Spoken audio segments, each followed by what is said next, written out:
so plain and precious. Finally, the Book of Mormon is the keystone of testimony. Just as the arch crumbles if the keystone is removed, so does all the church stand or fall with the truthfulness of the Book of Mormon. The enemies of the church understand this clearly. The Lord Jesus Christ is our Savior and our Redeemer. He is the Son of God, the Holy One of Israel. He is the Anointed One. Under direction of the Father, he is the Creator of all that has been created. Jesus Christ was the great Jehovah, God of the Old Testament. He was the promised Emmanuel. He is our great exemplar and our advocate with the Father. I loved the music of Christmas then and still do. Every year, Sister Nelson and I love listening to and singing along with Handel's Messiah. Words sung in this oratorio not only apply to the birth of the Lord, but to his millennial reign. For unto us a child is born, unto us a son is given, and the government shall be upon his shoulder.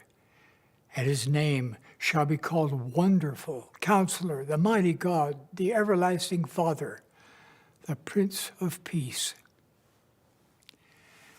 It was during my young adult years that I began to gain a deep testimony of God the Father and his beloved Son, Jesus Christ. I came to know for myself that Jesus Christ was born of the Virgin Mary, who was a precious and chosen vessel. Travis Wangetzel. My video, hold on a minute, let me get the Mass Excommunication of Non-Participating Mormons by LDS Church First Presidency, has died at 2,111 views. And so there's obviously a lot of new people that came to this one video of mine for the very first time. And so obviously they do not know me. They have not been following me for all these years. And those who have been following me are following me at various time periods, and then you've got to factor in the number of those who are following me as to what videos they watch and how long they watch them for. And with the church coming out last Friday talking about participating in order to be involved with the church, to have a temple recommend, to get a calling and such by the payment of tithing. The church is doing away with studying. They are purposely not wanting Mormons to gain intelligence, which intelligence comes from learning what the truth is. And too many Mormons have been fooled into the read, ponder, pray, get a spiritual feeling that is the correct one. And then they think they know everything they need to know. And so they don't study. They don't use science. They hear the prophets condemn science. And so Mormons emulate that and condemn scientific research and study, despite President Russell Marion Nelson being a medical doctor and a surgeon, and one who had been pivotal in creating certain devices for the heart. It is sad to see Mormons get fooled by him as he talks about his career, but then switches when he talks about religion. And so Mormons don't know me. Critics don't know me, because critics are those who have come from the church and left it, whether they were born and raised in the covenant, whether they were converted at some stage in their life, whether they were forced to come into the church because of their parents. Whatever the situation is, if all you're doing is reading, pondering, and praying about critical books, and then parroting those into comments, you are no better than a Mormon. You did not study. You are trusting somebody else without even checking to see if they're accurate. You have no clue what to look for to identify falsehood, to identify forged documents, whether you're a Mormon or a critic. And so this is what the prophets are taking advantage of you with, and is going full steam ahead with this participating Mormonism thing. For me, I am the foremost anthropologist of the ancient Middle East. From my academia description, there's a summary of my resume, and it's missing symbologist. As I just checked and went, oh yeah, symbologist is missing too. And so what I had written, I don't know how long ago, I am everything under the umbrella of anthropologist of the ancient Middle East, which includes an abecedarian, epigrapher, lexicographer, and translator of ancient languages. I deciphered Paleo-Hebrew, Paleo-Greek, Greek, and Aramaic scripts and vocabulary. I deciphered Egyptian hieroglyphs not listed on any sign list. I am a decoder of biblical apocalyptic encoding. I am a dream interpreter. I am a science researcher and theory developer. I am a philosopher. I am part of the Zeitgeist Scholarship from 1999. And I am a biblical scholar and theologian. That's just a partial summary. Somewhere in my files, there's a longer list of who I am and what I've accomplished. This did not come from reading, pondering, and praying and getting my own personal witness of who I am through failings. No, I did the work. I studied through that scientific process, through Socratic methodology. So when I do videos, it has to have that contextual background information of my whole life and existence in order for you to fully understand what I'm presenting to you. Now, you can say that I'm too complicated and I'm too knowledgeable and you're stupid and don't understand and begging me to please simplify my information. But this is a social media channel. This is not a professional presentation. This is me as a human being hoping to talk to anyone who will listen to me. Because there's a warning and a threat to your lives by the Church of Jesus Christ of Latter-day Saints. And so for you to hastily respond with an ad populum, ad hominem, any other kind of fallacy argument, thus not sound, makes you look stupid. You are revealing who you are, just like the beam and mote is trying to explain to you. And yes, parables were given because people were stupid. That's what Jesus said.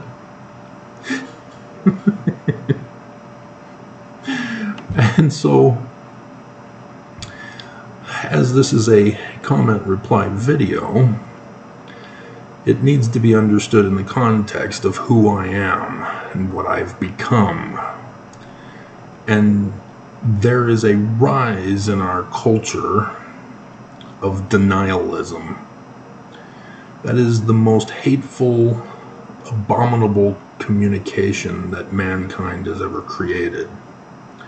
Because it refuses to study, it refuses to learn about events and other people, and denies them and the events that occurred. It is not just lying, it is a denial of the truth. As a person doesn't even care to want to learn what the truth is in the first place. This trolling behavior is a plague on our society and is a national security threat. As people are able to go around to different channels and even post videos and blogs and whatever themselves to gather the masses to follow them. And so you have people who are unlearned, who put out a hateful, ignorant comment, and thousands upon hundreds of thousands, even millions of people follow them and believe them. They didn't study. They just heard what somebody else said. It felt good, and they believe it. And they promote it and share it as the truth. This is abominable and is leading to the downfall of our civilization. And there are people who want that. That's why they do it. But for others who don't want that, but don't know that that's where we're headed, you're in for a rude awakening in the coming days. Right, Nelson? So, we'll start from the more recent comments rather than going down to the latest. We have Frederick. How you doing, Frederick? It's about it's 7 or 8 hours ahead of me, and so you're noontime now when I'm making this video. I have another video that I'm uploading, and we'll need to take a break somewhat soon to listen to the audio to voice, or to the picture to voice, make sure it's synced, and then start saving it. So there will be an interruption, just to let you know. And Frederick is talking on Supreme Court returns $5 million to LDS Church for SEC crimes. Now, I put in there a collection of past news stories about the church in this matter. The particular news story that Ali Velshi is talking about is not a news story. It is not about the church. It's about the SEC being sued by another person independent of the church.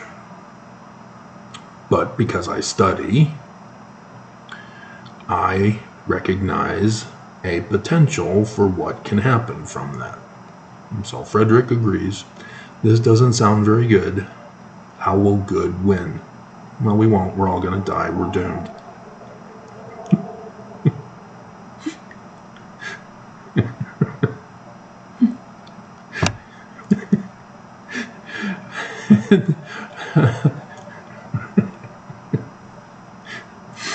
And so if you're offended because I'm laughing at something that's very serious, you do not understand my context. You do not know my history. You have not been following me long enough to at least get a glimpse of why I would respond emotionally as I do. Because our feelings are an emotional response to our interpretation of an event that occurs. So, for example, you are sitting in your living room and there's a baby right next to you. Brand new baby that has their eyes open and is able to see their surroundings. Colors now in their eyes. They can see in color, not just black and white. And they're just sitting there with you, all is calm, all is peaceful. Then somebody comes in the door and they're wearing a cloaked black robe and they've got a big old AK-47 and you can see that their face is all tattooed with 666 and swastikas and so the first interpretations are different between a baby and yourself. Because the baby is brand new into this world. They have no knowledge of anything. They are learning things firsthand for the first time. So the baby does not interpret that as a threat. Whereas you, depending on whether you know that person or not, whether it's Halloween or not, will depend on your interpretation of such an event that takes place by that individual. And how you interpret it will then result in your feelings that you'll have. And so if it's your house and the person's a stranger and he's broken into your house, yeah, you're going to feel scared. Now, if it's somebody you know, like your brother, and it's Halloween, he comes in, you're not going to be scared. See the difference? And so when it comes to the Church of Jesus Christ of Latter-day Saints, this is the difference between Mormons and critics, and those who aren't Mormon at all. Never Mormons.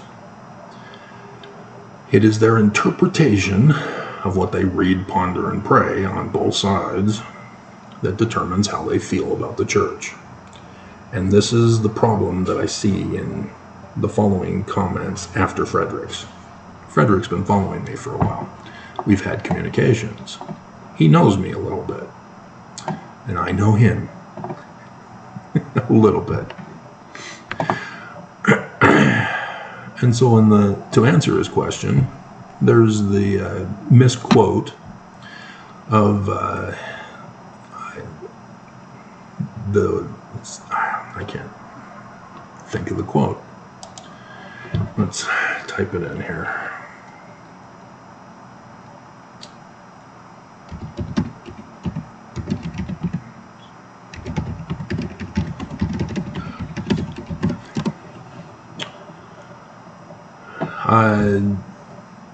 Here's a quote on it.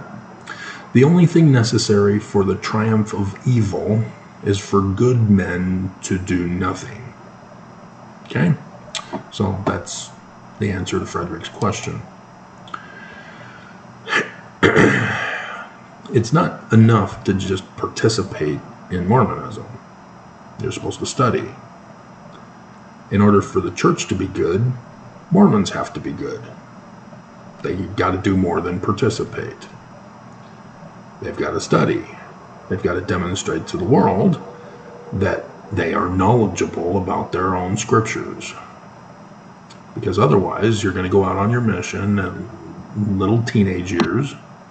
You're going to go knocking on an interracial couple's door. Hi, James and Jasmine, how you doing?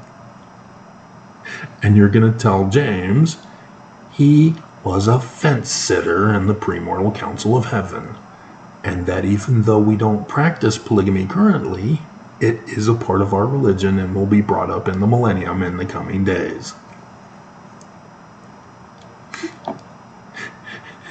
And so, James and Jasmine have some very strong feelings on these issues that those little teeny boppers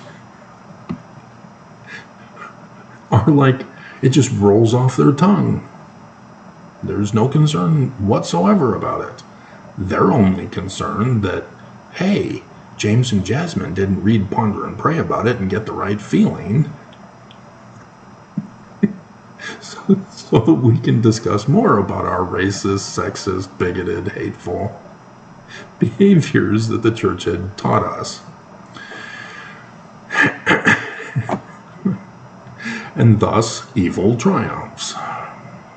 Because Mormons don't do anything. They don't study. They don't make the connection that what the church is currently doing is not in harmony with their own scriptures. And that there are contradictions of scriptures, and they have no clue how to identify which ones are the forged documents. Section 115, Section 116, Section 119, Section 132, for some examples. Do you know what each one of them is about? Section 115, that's the name of the church. Section 116, Adam on Diamond. Section 119, tithing. And Section 132, polygamy.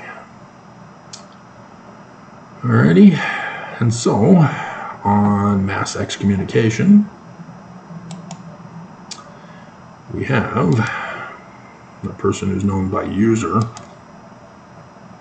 and a code, Marlene Kerr,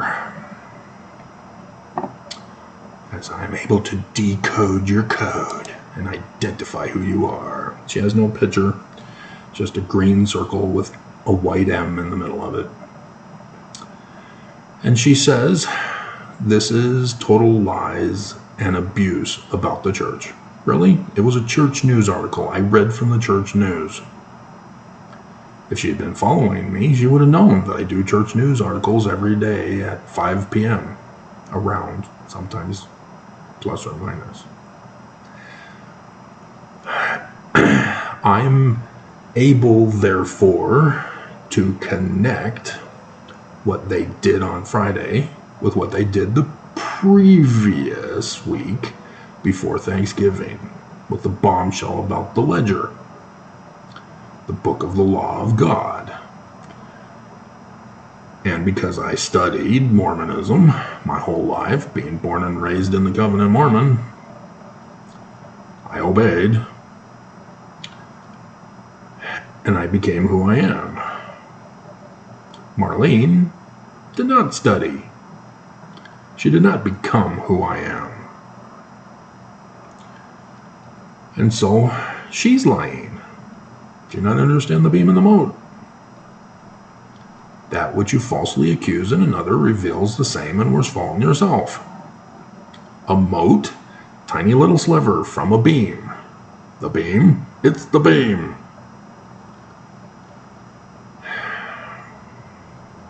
And again, parables were given to the stupid. Because they just don't get it. And hopefully, because they know about a beam and a mote, that maybe one day, if they're pondering and over it, it'll click in their brain. And they'll go, oh.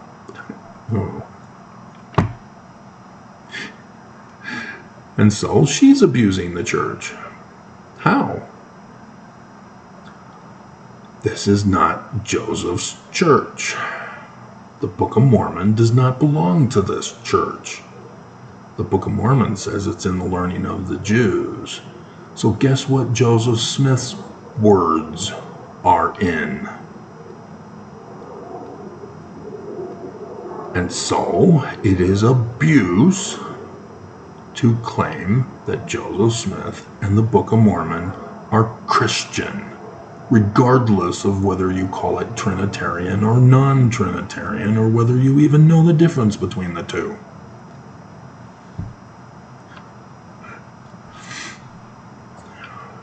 She's the abuser of Joseph Smith, whom she claims is her founder. She's the abuser of the Book of Mormon, which is supposed to be the keystone of her religion. See how the beam and mote works?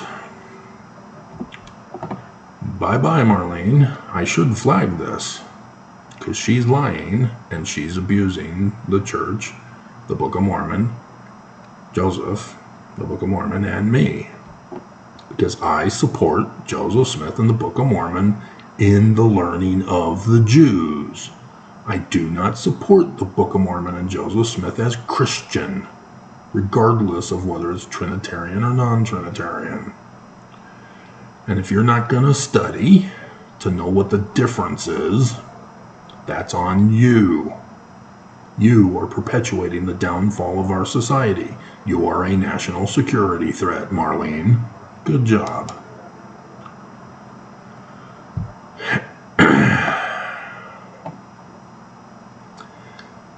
And so I'm disturbed by Lessa Hardman, who says, I seem exasperated.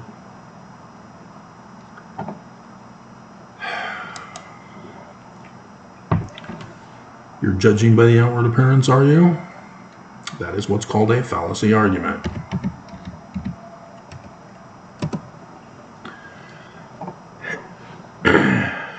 And so he doesn't understand why I'm intensely irritated and frustrated. In that video, I brought out that Nelson was going to do a conference video, or a Christmas devotional video that evening. Or coming up on Sunday, I guess it was, which was last night. And I did that little video clip. And it was early in the morning, people are still sleeping.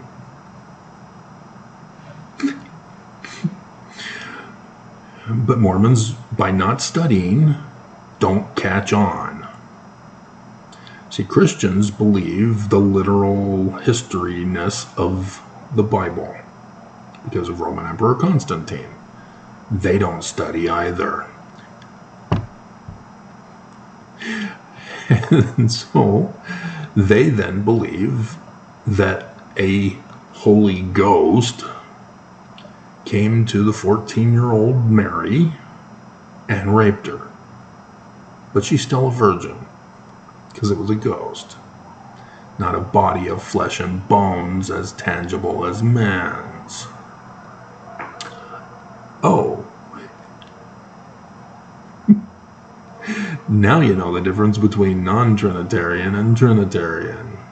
Because the Church of Jesus Christ of Latter-day Saints believes Heavenly Father is a man of flesh and bone and came to his daughter from outer space, who's 14 years old because they too claim it's literal history because Constantine said it was,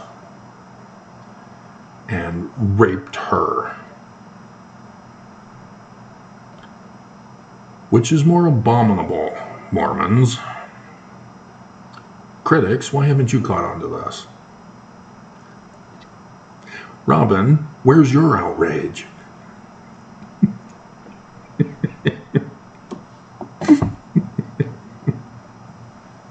This is the doctrine of the church. This is the theology of the church. It's not Joseph's. It's not the Book of Mormon. It's an interpretation of non-Trinitarian Christianity on the learning of the Jews. It is wrong. But that's what Nelson promoted last night. She was a precious and chosen vessel. He called her a vessel to justify incest, child bride polygamy, rape.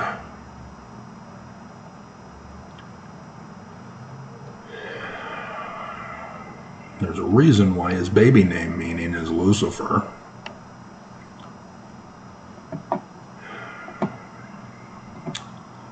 And so this is why I'm exasperated, Lessa. If you would watch, you shouldn't have to put that kind of a dumbass comment.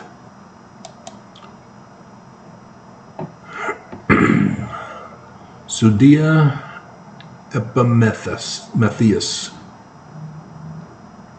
to the same mass excommunication. Check out Lady Babylon with Mr. Hillman. Nope.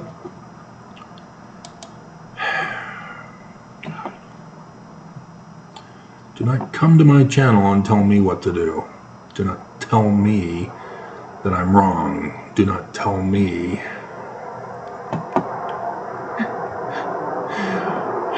to watch something else.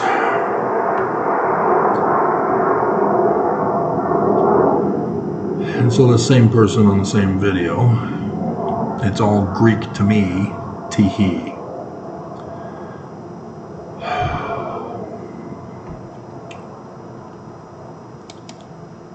Everybody thinks they're a comedian when they're stupid. Here we have RS. Is that the code or is that actually your name? It's your name. Okay, whatever. The Supreme Court returns $5 million to the LDS Church for SEC crimes. I'm glad you were able to get out of bondage from the state of Utah. Hope you're doing better now. This is a person who seems to know more detail about me, because I didn't quote it correctly. But yes, I have knowledge of the abuses of the church towards me, and people tend to deny me. But here's a person who is hoping I'm doing better, so they haven't been following me lately.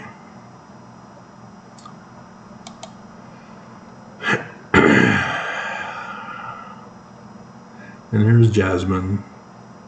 What does it mean for the Book of Mormon to be in the learning of the Jews?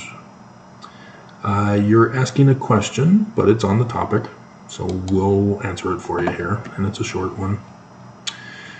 Hello, first name basis. Oh, I'm gonna cry. Where's the tissues?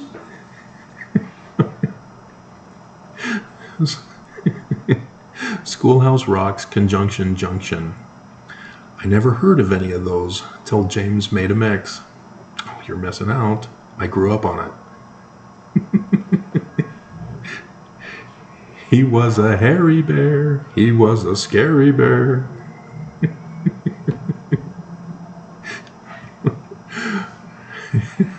I'm just a bill here on Capitol Hill. I like Rufus Xavier Sarsaparilla myself. LOL.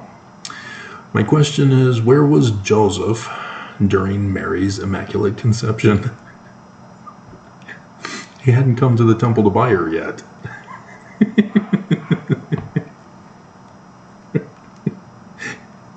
And so, yes, this is the difference between the different authors during the Roman period time, prophesying in the learning of the Jews about their latter-day Christ. And so she does say she knows it's not literal history, but just curious on my take on it. And so yes, it was Constantine that turned the scriptures of the Jews into literal history and has caused confusion ever since.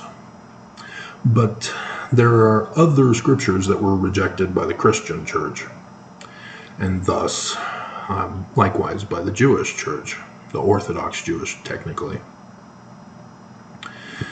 And so they don't understand their scriptures anyway either. But there were Gnostic Gospels that wrote about Mary being a temple sacral prostitute.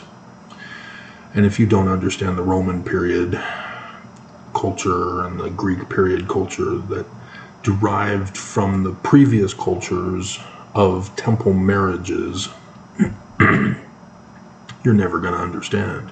Facsimile number 3, for example, is a marriage scene in the temple of the Egyptians.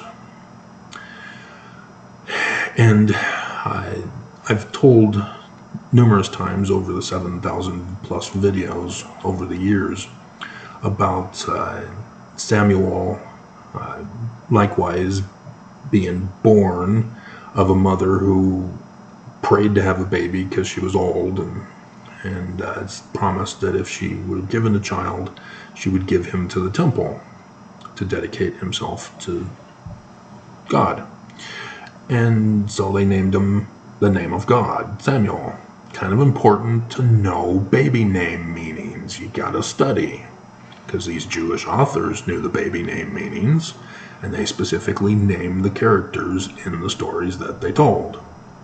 And so yesterday I did one explaining again the story of Samuel, the name of God, being given to the temple of God, where God is in charge of the temple of God. And then the voice of God comes to the name of God, and the name of God goes to God and says, "Are you talking to me? Are you wanting my attention?" And God says, "No." And then the sons of God are having sex in the wrong room of the temple. And so God destroys the sons of God and makes the name of God the God of the temple, the temple of God. And if you didn't know Hebrew and the baby name meanings behind them, all of that is lost to you. You don't see it. It's a very hilarious story. But likewise, it reveals the time period of when it was written. Because the Greeks were the first ones to turn temple marriages of the kings, where they would have sex after the marriage ceremony. The consummation of the Egyptian pharaohs, for example, was held in the Holy of Holies. A den of sex.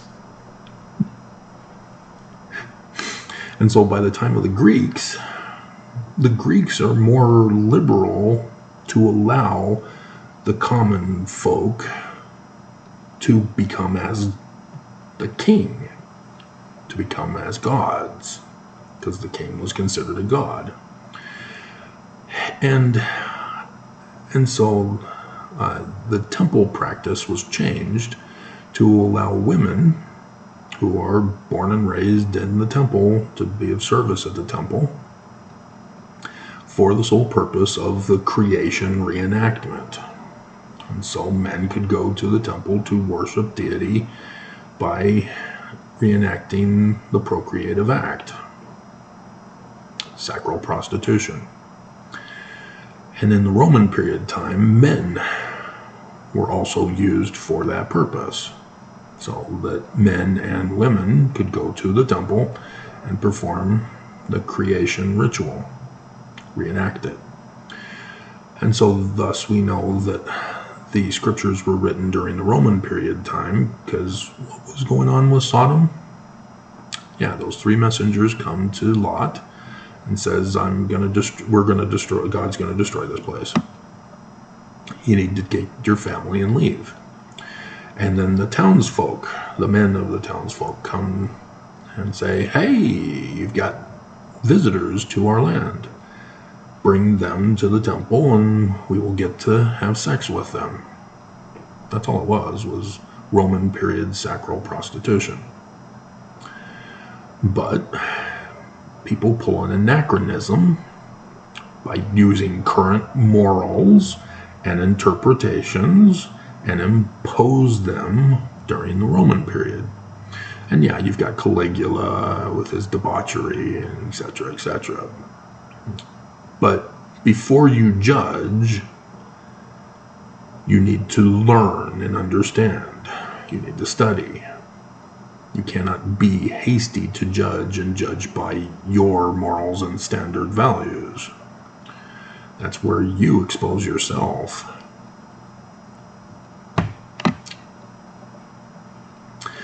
And so the Mary story of the Gnostics is based on that same pattern of prophecy for the latter days. And yeah, it's a prophecy. So there is some element of truth involved in a child rape. Because I know who the prophecies are talking about. And I have confirmed that, yeah, they have come to pass. But also with the connection with temple, getting married in a temple. That also came to pass. That's why the learning of the Jews is a whole new world from Christian interpretation, whether Trinitarian or non-Trinitarian. Because Christian interpretation does not accept the Gnostic Gospels. They call them false doctrine.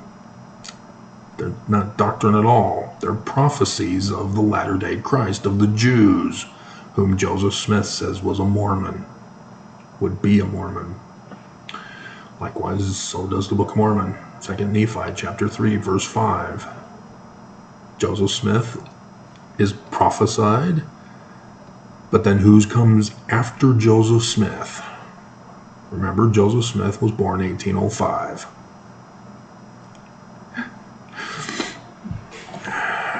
It's one of those things where you gotta study. One of the biggest frustrations in my life was knowing that Nephi was not born when Lehi left Jerusalem. And yet every other Mormon and critic all believes that Nephi was alive. He was just a young boy.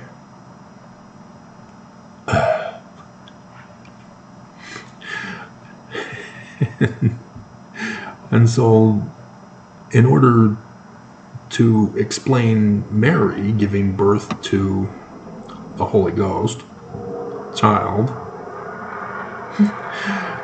the Gnostics had to give her a husband. Women were property back then. If she's all by herself, she's doomed. She will have to stay in the temple to be taken care of by the temple. But Matthew does not say that she's in the temple. Matthew doesn't like that part of the prophecy, and they're focused on other stuff. Because it's not about his actual birth in Matthew, because of the date that he gives. And this is where the knowledge of science in regards to astronomy comes from. Not astrology, not astrotheology. Astronomy, the science. It is how we knew in advance that we were going to have solar eclipses on the 21st of August 2017, 14th October 2023, and we will have one on 8 April 2024. And we know where they occurred in space, and we know the shadow and where it was cast on Earth. We know the days and the hours. That is from science. That is through study. It's not a spiritual witness feeling that we're going to have a total solar eclipse on 8 April 2024 that will pass over, creating an X, a cross, roads, over the previous two, forming the Paleo-Hebrew letter A with two T's, which are X shapes. Jeremiah chapter 10, verses 1 through 5. I think it's verse 2 that uses the word signs. The Hebrew word is that spelling. Aleph, Tau, Tau. Jeremiah is not only prophesying about the latter days in that passage, he's giving you the date of the latter day time period. The first year and the last year, using the signs in the heavens of solar eclipses with that one word in Paleo-Hebrew. And those of you who don't study, those of you who don't know Paleo-Hebrew, because I deciphered it, so you have to rely on me. But I provide you in academia with ways to learn Paleo-Hebrew so that you can learn how to learn yourself. And it was Jasmine who brought it to my attention because she had a question about Christmas trees in Jeremiah chapter 10. I went, oh, yep. And that's the exact same word in the beginning in Genesis. That the stars in heavens are for signs, prophecies of the latter days. That's what it means now, because they use that word. Whereas the word for sign in Isaiah about Emmanuel is a different word. But it has meaning.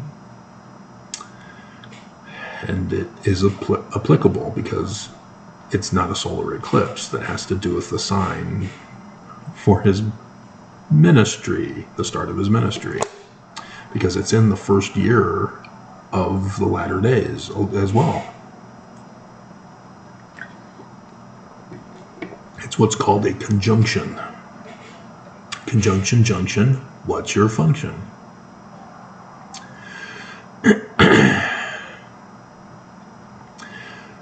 And so, Joseph, if you read your Matthew, is the descendant of King David. But he's the stepdad, because he bought Mary at the temple from the Gnostic Gospels to apply it to. And so even though I'm combining Matthew and the Gnostic Gospel of Mary together, it's because I know the prophecies that they've been fulfilled. So I know how to correctly harmonize the scriptural prophecies.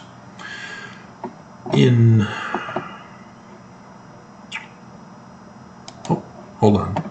I let this slip and slide.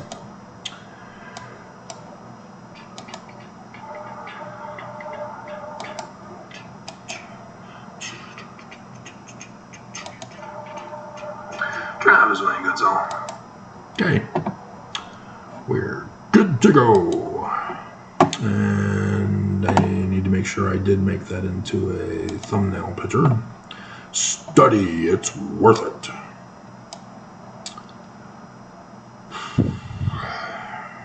Yeah, there it is. Okay.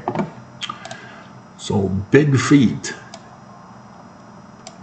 among the ancient Egyptian Mormons, or Mormon Egyptians. Does it sound better as Egyptian Mormons or Mormon Egyptians?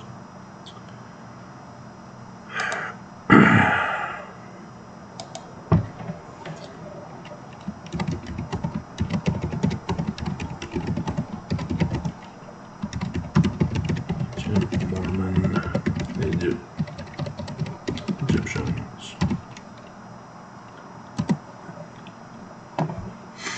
So this one is just a research video. It was replying to a Jasmine comment.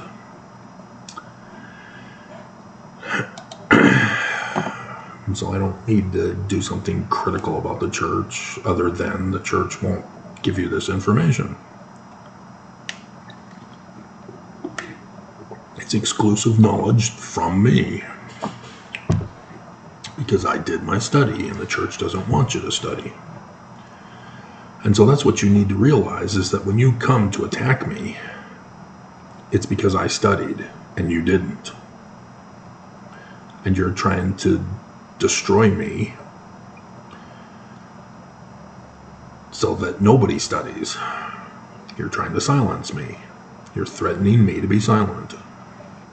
You're threatening to ruin my character and reputation, all so that you can reaffirm that your lack of study is true. Bleep you. So, there you have it. So that's my take on this. And yes, I've done the videos. It's about what Joseph Smith is talking about. The Mormon is to be the Christ. And so it's not Judea, it's Utah when he starts his ministry. That's how I know that 2017 he came, he started his ministry, and we're in the latter year. Because April 2024 is just a couple of months away. A few months, technically. But you're not studying like Jasmine is.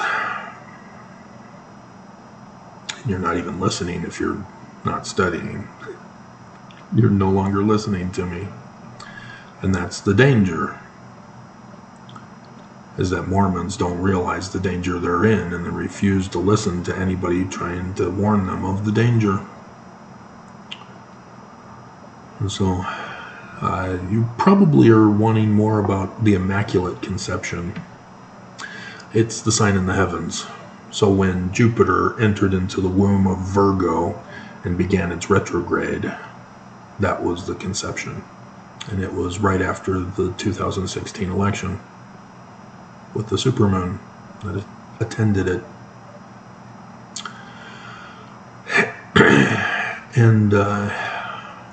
And then it was an extended pregnancy because that's the first one, and often the first babies are a little bit later. I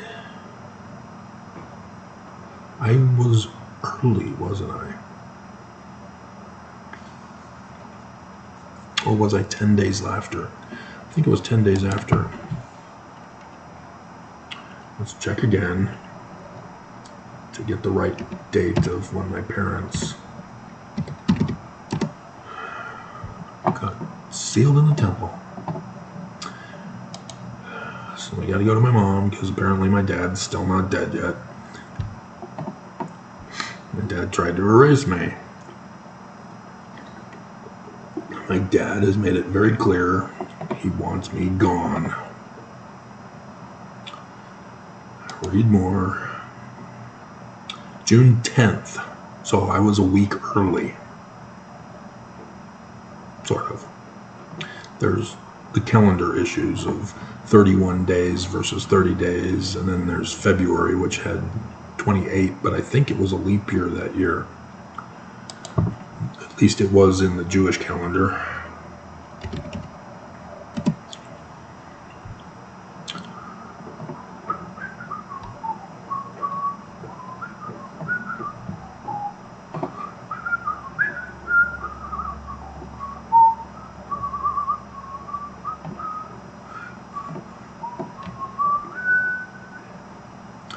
Buffering with the white screen of death.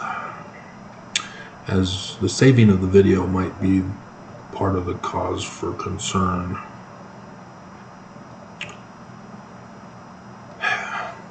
It's not necessary to get an exact understanding of leap year, but that's, you gotta check. That's part of studying. That's what I do for church history, is I study. I check. People make a claim of who they are, the event that occurred, the date of when it occurred, and the location of where it occurred. And so I've got to check these things, because lots of people are making accusations against Joseph Smith. And so I got to check them. Are they accurate? Or is there something that I can expose that vindicates Joseph Smith? And yes, the Joseph Smith Papers vindicates Joseph Smith and exposes the Church of Jesus Christ of Latter-day Saints as a fraud. And yet the Church of Jesus Christ of Latter-day Saints were the ones who released the Joseph Smith Papers. But here's the catch. The church leads Mormons to believe that there's nothing to worry about. because they're not making any changes necessary that the Joseph Smith Papers tells them they need to make. And so Mormons don't study and don't know that there are changes that need to be made, like Nephi instead of Moroni, or the Church of the Latter-day Saints rather than the Church of Jesus Christ of Latter-day Saints, or that priestcraft in 119 is a forged document, along with those others that I listed earlier.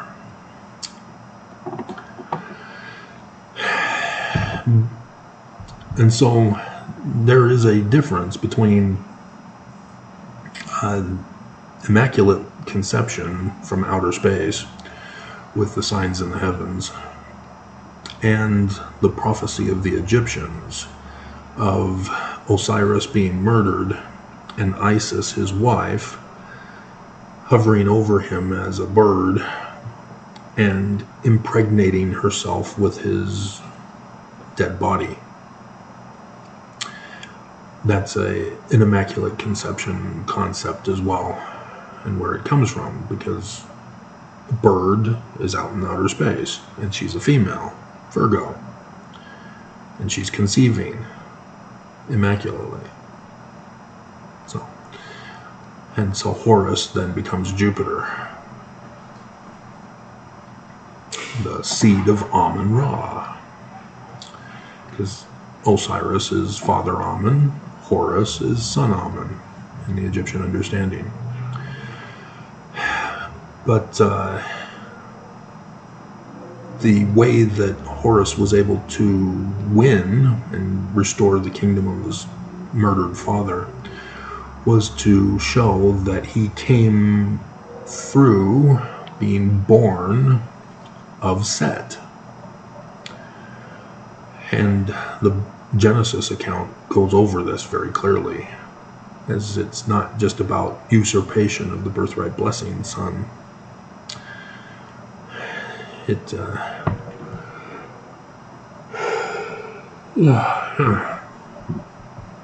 goes into a lot of extra details on such for that concept.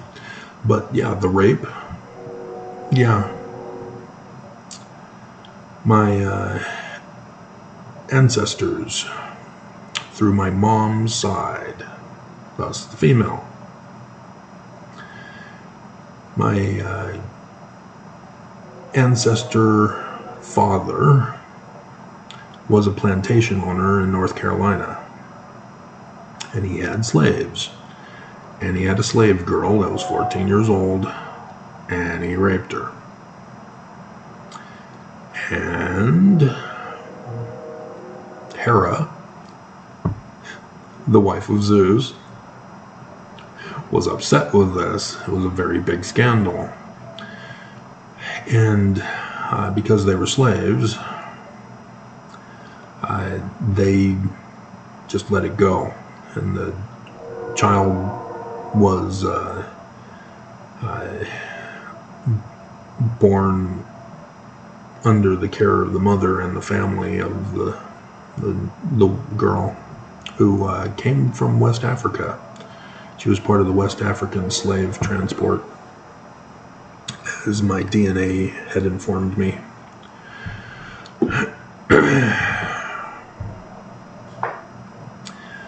And so, there is that rape of a little girl in his ancestry, just as the prophecy says it is. But the church is trying to twist that into accepting child bride incest rape for polygamy, as Nelson lowered the age to 11 years old. There's a big difference, because monogamy is what's needed.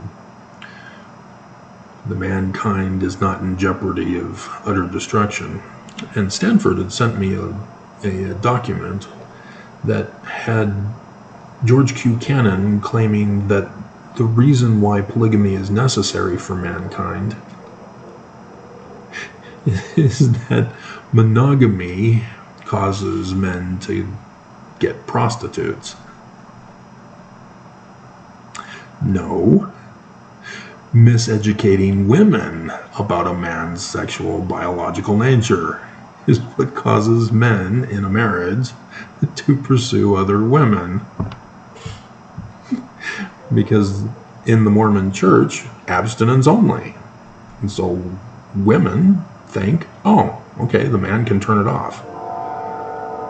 That his sexual desire is a sin and must be bridled to only have sex with me in our marriage, in our bed, under the covers, in a dark room, while we're wearing our magic underwear. And then once we're done, he turns it off, and we're able to go back to our normal lives until the next time we want to have a baby.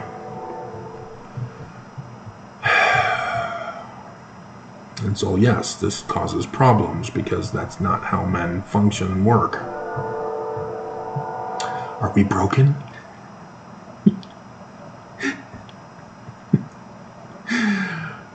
And so if women understood that a wife's duty, as it's called,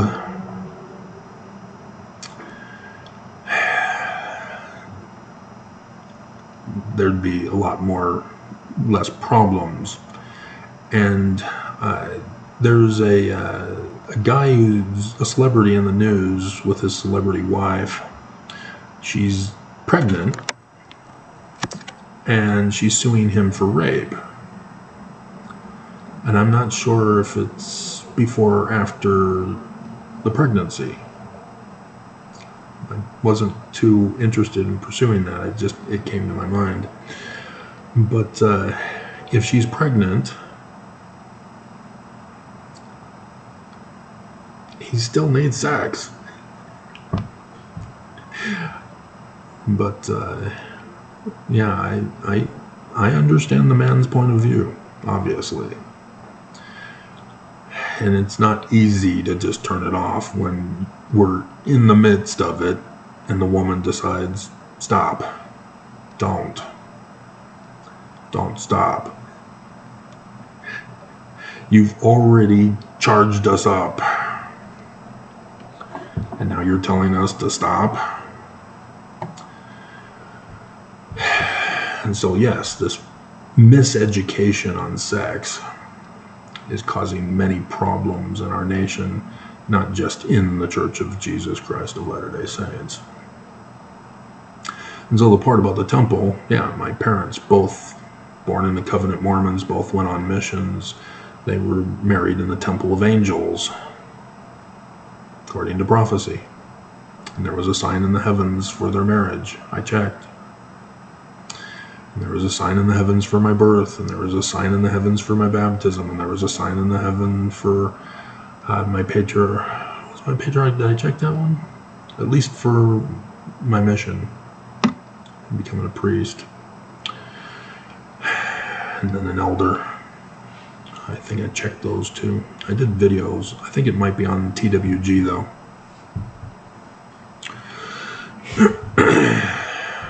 And so even though my parents didn't have sex in the temple, they still conceived that evening to give birth to me. I am a wedding night baby. And so thus the prophecies were fulfilled, exactly as the various scriptures combined tell us. You just have to know the correct interpretation of the prophecies using the learning of the Jews first and foremost.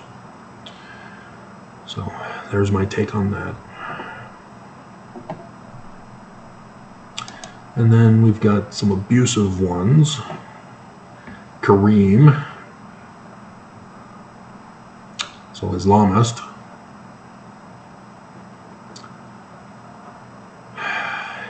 Hitaraka Brown. What a creepy video. So again, hasty judgment, beam and mode applies. He's now hearing me for the first time in his entire existence and making a hasty judgment. And it's based on his interpretation, which is obviously automatically wrong because he's using fallacy arguments.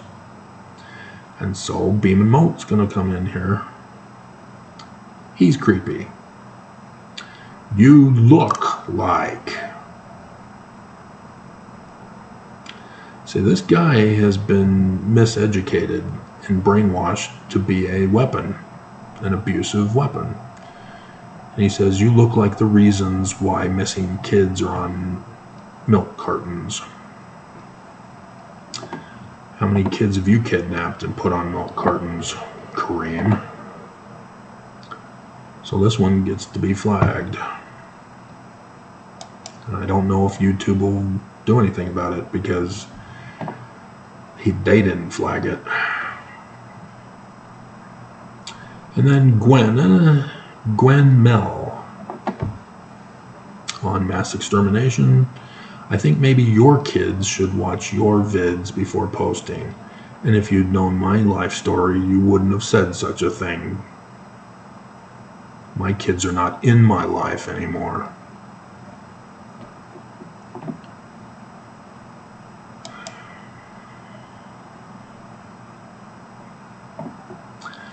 And Richard Chappell gave a long Mormon-splained comment. He says, he hears my words, but they bear no resemblance to any reality or readings. It's because you're not using the learning of the Jews, dumbass Richard Chappell.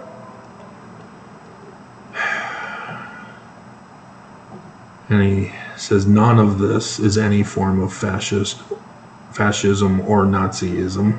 He can't even spell Nazism. Ooh, why not? No one will be hurt for non-compliance. Really? Did I put Hinckley's quote in this video?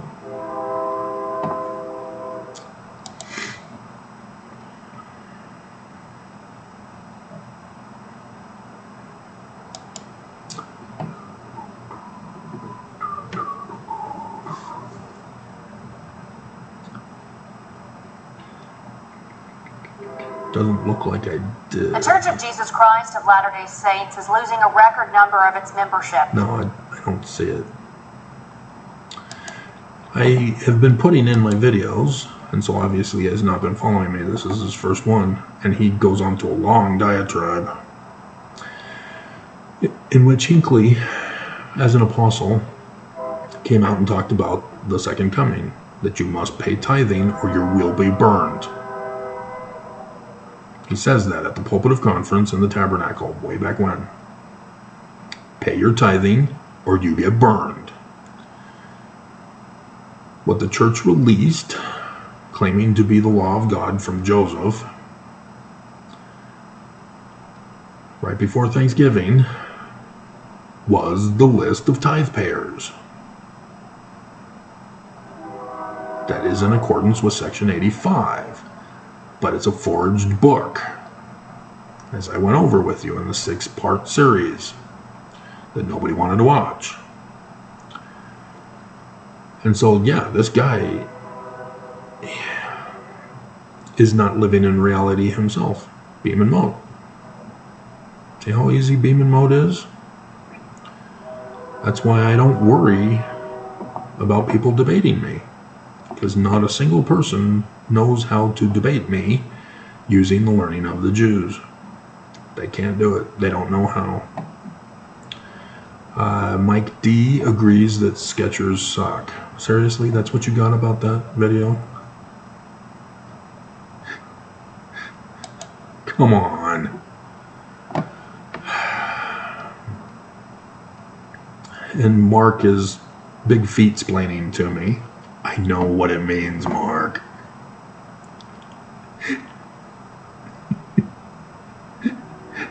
And now Jasmine is a big feet splaining.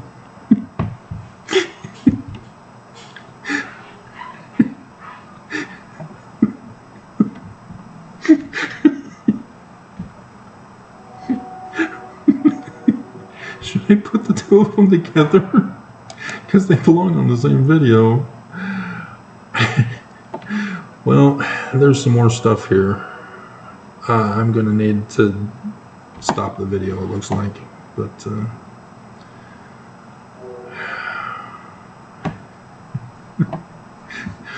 here's one that applies. Joe Bideb, you're not allowed to study outside information or question the church. That was indoctrinated into me as a child. Yeah, woman investigates LDS church.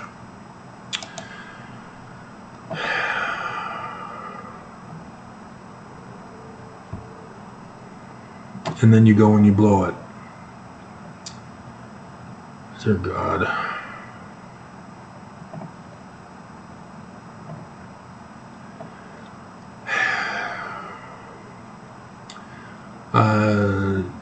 Yeah, he says in Whitewashing Mormons' Sexual Identity, he says, you're too goofy to watch, Travis dude. I'd like to hear your information, but you act weird. That's your interpretation. And it's a hasty judgment. And so, despite allowing your previous comment, I now have to ban you. Because you're stupid. Real Game 20 with my Trial by Fire of Mormons, because Judas Priest came out with the latest version of Trial by Fire. Why is it so funny? You look like you're laughing, but we all see your pain.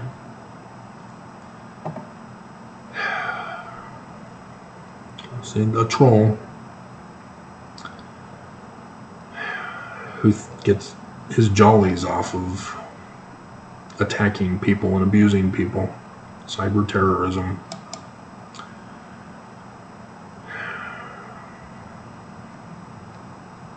Kenneth Tarlow.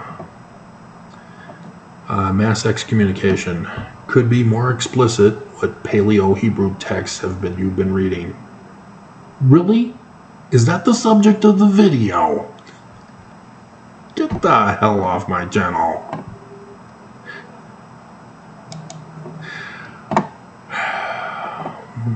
Watch this video and tell me what you think. Bleep you, Vicadilly. It is, the search query was Jesus Christ edited from the Old Testament.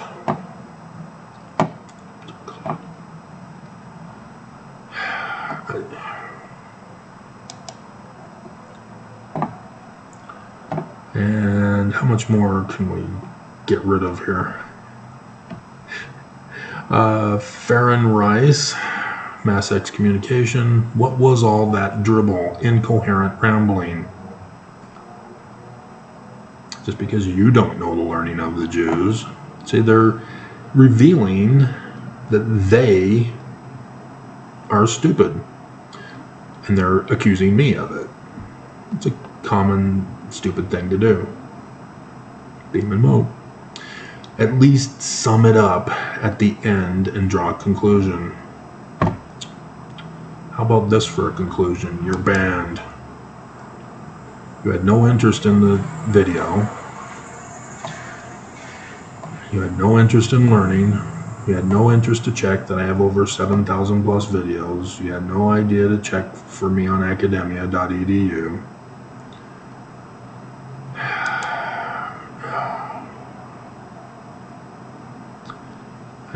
Here we have Brian Myers, who's a stupid, believing that Joseph Smith was a black magic, sex trafficking, rapist, womanizer, plagiarizer, thief. You didn't learn anything. You didn't study, dumbass.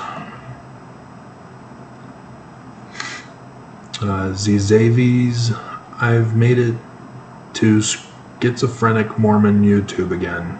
He's been brainwashed by his psychologists. Schizophrenia is a made-up psychological bullying, abusive term. It does not exist. It can't exist. It was first used by Nazi Germany against the Jews. Then Russia decided, hey, we like this, we're going to call it sluggish schizophrenia, so that we can label our political opponents with it and lock them up in asylum so that there's no contest in our elections. And so, yeah, the state of Utah, the Church of Jesus Christ of Latter-day Saints, owns and operates all of the psychology here in the state of Utah. They're all connected to each other. The University of Utah, Valley Behavioral Health, and, of course, Family Services for the church. They're all interconnected. They just have to remain separate because of the monopoly rules in the United States. But the church controls them all. That's why Natasha Helfer got excommunicated and fired by the church when she opposed the church. I'm surprised she used science, medical science. You're not supposed to, dear. And so the conversion therapy of LGBTQIAPL+ that finally got stopped in 2021, but the church wants it back. Psychology. It's a fraud. They know it doesn't work. Conversion therapy is only to torture people. That's it. That's all. It's a torture device. It should be banned by psychology. It should be banned by the United States government. And it didn't stop in Utah until 2021. They've been doing it since the 50s. Oh, right after World War II. Right after America gave asylum to Nazi psychologists and had them working with the CIA for MK Ultra, using psychotropic drugs, LSD, to alter behavior of the masses, and other non-psychotropic attempts to brainwash through psychology. And so now people no longer study, and we're divided on a major scale. Democrat, Republican, pro-life, pro-choice, pro-gun, anti-gun. All of those are false dichotomous arguments, fallacies. And so this is an abusive comment because it's out of ignorance. He is brainwashed by psychology to believe that he's legitimate. He's not a psychologist. He can't even give that kind of diagnosis in the first place. And then James Statham, pompous much? Really? That's kind of pompous of you to say. Beam and out.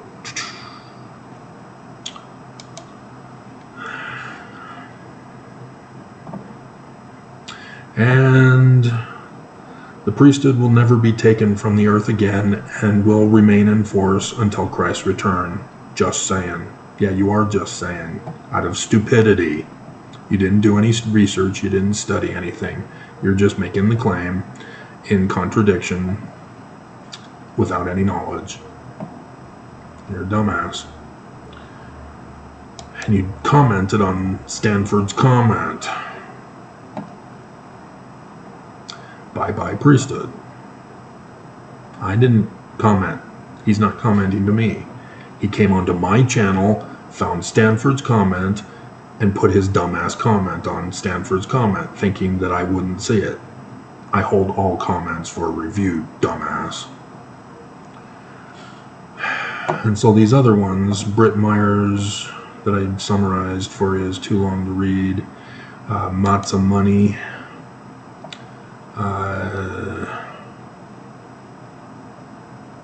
I'd have to spend more time with. It's a long one.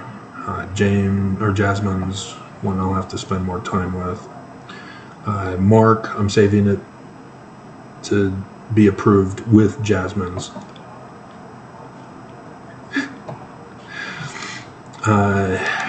Can we get rid of Richard Chappell? I hear your words, but they bear no resemblance to any reality or readings. Seriously? That's my career field, dumbass. You misrepresent the information. Do I? Using the learning of the Jews, huh? Who's misrepresenting? See the beam and mote? Very easy to identify and spot.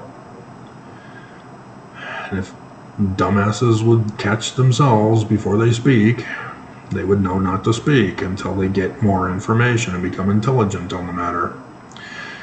The information you are quoting from so clearly that you really are not credible. I'm the foremost anthropologist of the ancient Middle East, dumbass, and the foremost scholar of Mormonism.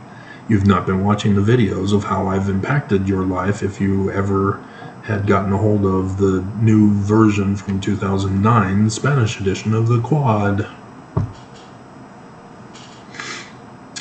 Even though they rejected a lot of my changes, there were a whole lot that they did accept. And so if you use your scripture footnotes to study your scriptures with, you have been influenced by me directly. But you don't care. You've already concluded. Turning this organizational change into some conspiracy is pretty creative. No, that's exactly what it is. Because I do my study. I know exactly about their conspiracy to overthrow the government. Dumbass. The only change is the quantities necessary to maintain a unit of the church. It has two criteria: active, full-time. You didn't listen to a thing I said in the video, did you? This is what I did in a video prior to this video, explaining it to Jasmine. And then this comes out, and I went, boom. Did I not tell you? Am I not inspired for the topic, thanks to Jasmine? Oh, wait a minute. This is longer than I... Oh, God. All right. We're already at 1 hour, 19 minutes. Oh, that's okay. I already know how it was done. Full tithe paying priesthood elders. I already knew this. And it's not priesthood holders, it's elders. You didn't know that part. And so it has nothing to do with total membership. But Nelson changed it. It's now tithe payers are now participants, whether you're full-time or the new part-time. That's the whole bombshell of this. And so if you're not paying your tithing in the church, you're not participating. You're gone. You're not counted in the church. Thus a mass excommunication.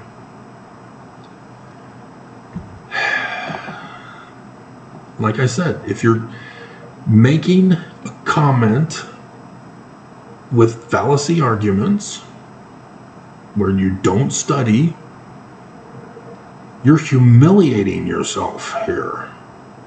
This chapel guy is humiliating himself with his ignorance.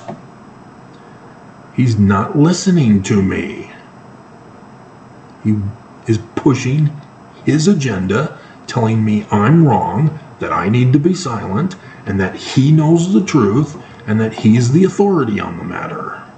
Because he goes on to a long detail here to explain himself. He's not. He's wrong.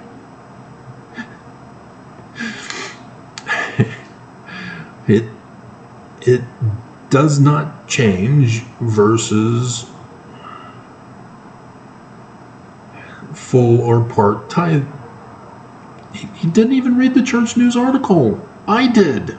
He didn't listen to me. He didn't go to the church news article. Dear God. He's Nelsonsplaining. The only legitimate argument someone might make, wrong, is that it keeps the same number of stakes even throughout the membership, though the membership might reduce. Oh dear God.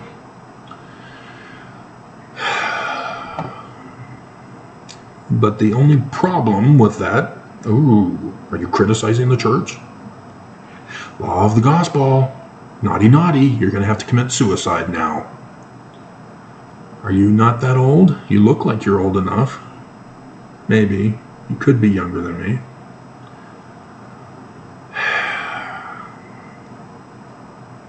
Is that it gives more opportunities for people to serve. How is that a problem? Dumbass. And FYI, as long as you've been alive, someone could be a partial tithe payer. Of course they could, but you don't get a temple recommend. You don't get a calling. Not listening to me. And still hold erect. No. What wards have you been in? Your bishop was a naughty no-no. I was in Lester the child molester Nielsen's ward, where I told him I'm a little behind on tithing. And he says, oh, okay, well, I'm going to have to not give you a temple recommend. See, what is it? At tithing settlement, as it used to be called, that's when you declare whether you're a full or part-time tithe payer. It was not when I got my temple recommend renewed with Lester the child molester Nielsen, because he thought it was funny to expose himself to little kids. That's why I call him that.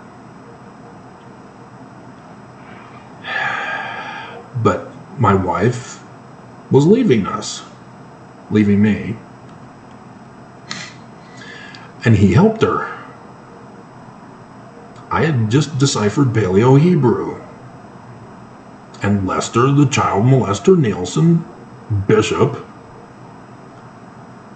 wanted to hurt and punish me for that. And that was his opportunity, he saw. Oh, you're not a full tithe payer. I said, not yet. I was testing him.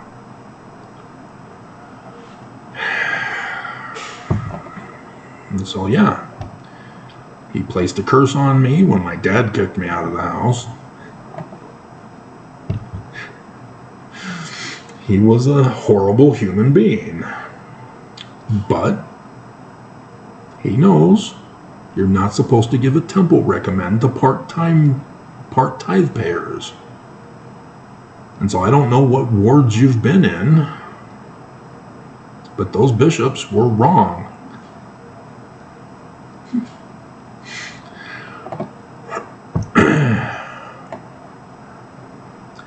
You can't do it long, really, nor can you get a recommend initially without being a full tithe payer. You know the answers, and yet you still speak. But a person is given a chance to correct themselves. It depends on the bishop.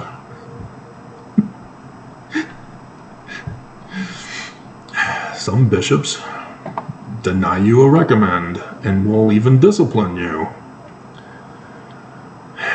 The number of elders has nothing to do with the size of the ward. Not anymore. You really don't know, do you? Dear God, I know all about it, dude. It's the number per quorum. No.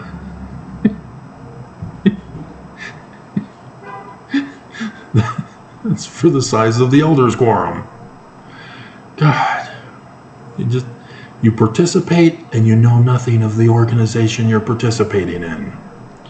This is why it's important to study. Don't turn out like Chapel. If you happen to have more elders in a ward, you would just have 2 quorums. No duh.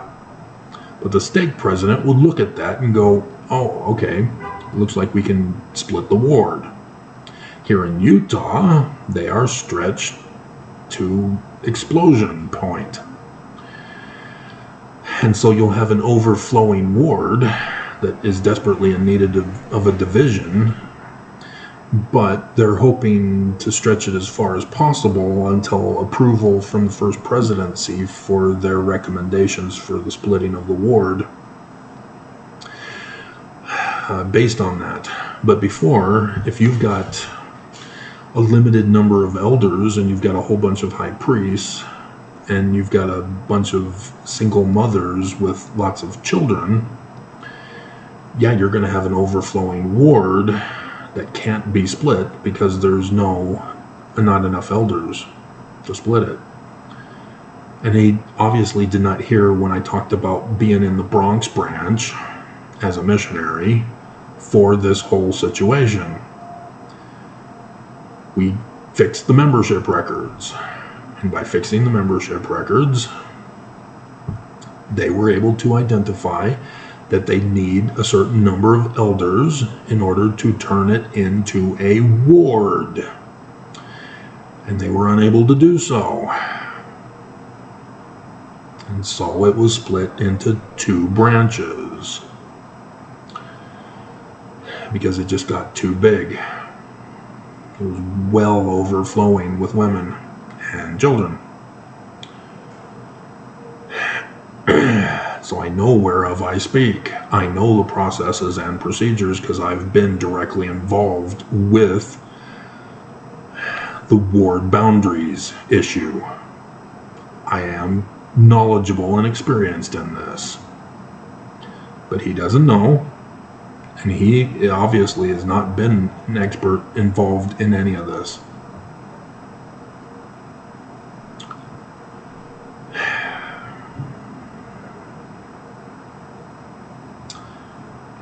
It is the same as with deacons. Yeah, 12. Obviously, dude, it's from Doctrine and Covenants, section 20, isn't it? Or is it the other one?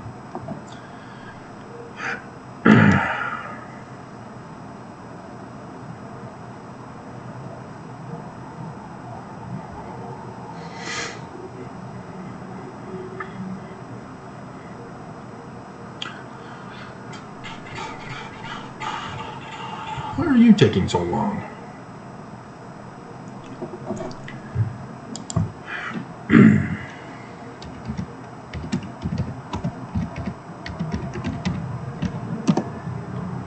Only one, section 107. Verily I say unto you, the duty of the president of the office of a deacon is to preside over 12 deacons, to sit in council with them.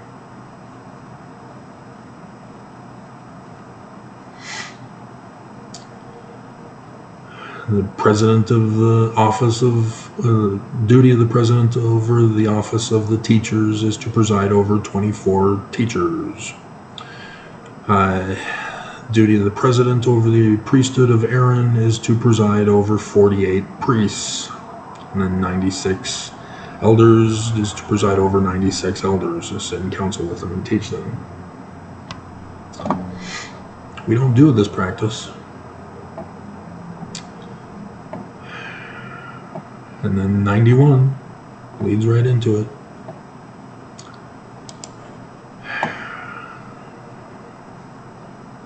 And so he's Mormon-splaining to me when I already knew this. Born and raised in the Covenant Mormon. He's treating me as the other. He's treating me as stupid. He's denying my history and experience and knowledge on this subject matter. And he doesn't know the subject matter.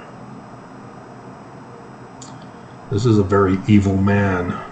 And so he doesn't know what fascism or Nazism is. No one will be hurt for non-compliance. Yeah, you will. Hinckley, you don't pay tithing, you die. That's pretty clear. There is no coercion. Are you unfamiliar with section 119 regarding tithing, which is a forged document? Section 64 is Joseph's. Did you know that? Book of Mormon also talks about priestcraft, condemns it, in case you didn't know, in case you haven't read your Book of Mormon, let alone studied it. It only matters if a person believes in the gospel, participates. Dumbass.